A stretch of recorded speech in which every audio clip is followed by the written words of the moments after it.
இயேசு கிறிஸ்துவை துன்புறுத்துற நேரத்திலிருந்து அவர் கழுமரம் ஏறுகிற வரைக்கும் அவர் அழுகவே இல்லை. அழுதாரு அவரு? ஏன்னா அவருக்கு எங்க மேல கோபம் இல்லைங்க, அவருக்கு என் மேல அன்பு.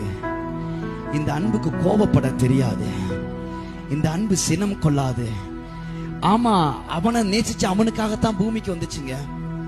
அவனை நேசிச்சு அவனை உதவும்படிக்காகத்தான் பூமிக்கு வந்துச்சு.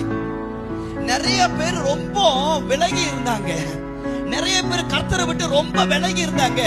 அவங்களையும் கர்த்தரை சேர்க்கும்படிக்காகத்தான் கர்த்தர் பூமிக்கு வந்தாரு. உனக்காகத்தான் தன்னுடைய எல்லா விதமான மேன்மையான வாழ்க்கையை விட்டு பிச்சைக்காரனா ஒண்ணும் இல்லாம கர்த்தர் இந்த பூமிக்கு வந்தாரு.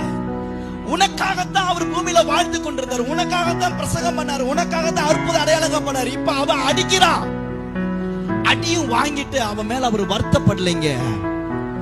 மேல ஏறிட்டு சிலுவையில தொங்கிட்டு மாத்தா அந்த ஒரு விஷயத்தை யோசிச்சு பாருங்க. சொல்றாரு, இவர்கள் செய்வது இன்னதென்று அறியாமல் செய்கிறார்கள், இவர்களை மன்னியுங்க. இந்த இதயத்துக்கு நேராக அந்த பிதாவானுடைய கண்கள் திரும்பணும். இந்த அன்புக்கு நேராக அந்த பிதா சொல்ற, ஐயோ நான் அனுப்பின மகன், நான் அனுப்பின மகன் எவ்வளவு பெரிய அன்பு வச்சிருக்கான். அந்த இதயம், அந்த பார்வை தான் இன்னைக்கு நீ நான் ஆராய்ச்சிக்கிட்டு இருக்கிறோம். ஹalleluya, ஹalleluya.